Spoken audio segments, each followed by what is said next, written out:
Ready? Distinguished Commonwealth speakers, ladies and gentlemen, I am happy to extend a hearty welcome to the President for having made it convenient to inaugurate the Conference of Commonwealth Speakers in New Delhi today. It is my proud privilege to welcome the distinguished speakers of the Commonwealth countries. It gives me great pleasure to have you all in this conference. I have been looking forward to this occasion not only to have the benefit of exchange of ideas on the working of parliamentary institutions but also to strengthen our friendship. As you are aware, we are all members of the Commonwealth family, which is a unique experiment in international cooperation. Apart from other world organizations, the Commonwealth is the largest and the most important forum. It comprises peoples of widely divergent races and cultures, ranging from the developing countries to the highly developed ones. It is a voluntary organization of the nations which have come together not only to serve their national interests but also to contribute towards the evolution of an international order which will promote peace, harmony, and progress among the nations of the world. It may be the common desire for universal peace and prosperity and our recognition of freedom and equality that is binding us together. The progress of each one of our nations depends to a great extent on the cooperation that may be possible among us in this conference. Over the years, the Commonwealth has built up a system of mutual cooperation and consultation at all levels, both governmental and non governmental in all spheres. At the parliamentary level, we have the Commonwealth Parliamentary Association with its aim to promote understanding and respect for parliamentary institutions. The Commonwealth Parliamentary Association acts as a machinery for regular consultations among the members of the Commonwealth legislatures, and its meetings provide opportunities to share experience on matters of common interest. In my opinion, the members of the Commonwealth are placed in an advantageous position as we have among ourselves a wide ranging knowledge and experience in the working of parliamentary institutions. Therefore, we can exchange ideas and benefit from each other's experiences. I think it is in this context, this conference assumes great importance. The deliberations provide us an opportunity to exchange views on the powers and functions and the problems of speakers. These deliberations, based on wide knowledge and practical experience, not only contribute to the further growth of healthy parliamentary practices and procedure but also promote mutual understanding and a feeling of brotherhood among us.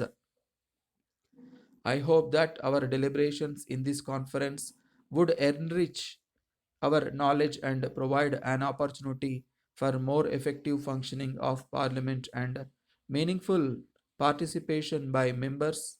In this connection, I may say that in order to function as effective institutions, the parliamentary bodies have to keep pace with the changes taking place in the society. They must prove their capability to solve the problems of the people in the ever changing conditions.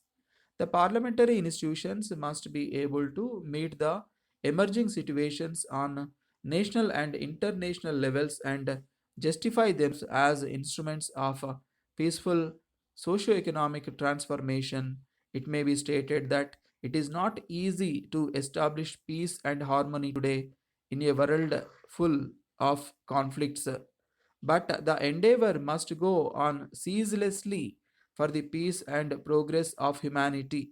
Despite the tremendous progress achieved in the field of science and technology, A large number of people are living without basic necessities of life like food, clothing, and shelter. The world stands today divided into developed and developing countries, and the gap between the two is ever widening. Only a strong determination on the part of the nations can reduce the gap so that the resources can be shared equitably. I am afraid the very creations of science and technology are posing a danger to our life. The development of new weapons is bound to lead to further escalation of the nuclear arms race and increase the danger of war. Large amounts of resources are required for removing poverty, ignorance, and disease in the developing world. Huge expenditure on arms is the major factor responsible for the present state of affairs in the world economy. Sir, thank you for your communication of the 1st April. We have noted all the points which our report has to cover among other things. It will be agreed that this work will be carried out by our own competent senior technical assistants of the press. We are prepared to undertake the work and complete it as early as possible without causing any inconvenience to your company. Recently, one of your representatives on his way to Delhi called on our senior manager and had a preliminary talk about the report we are going to cover. We need some more details. We are also interested to highlight about the new project you have undertaken recently. We believe a visit of our senior manager would be of great help as regards the fee. It is really a very difficult task on which we cannot express our firm opinion, but we can only draw your kind attention to the scale of a fee fixed by the government of India for this kind of work. We have no idea of the time that the work is going to take in, as much as that this is not an easy type of work which anyone can take up. It is a very complicated and unusual type of work, the duration of which cannot be estimated at the present moment. Our senior technical assistants, two experienced accountants, and another senior manager who is highly qualified in banking are going to handle this work. Therefore, we would like to tell you that we would not be causing any inconvenience to the company. On the other hand, we may assure you that we can turn out the good work without any trouble or delay under any circumstances and hope to get all assistance to our representatives. Yours faithfully.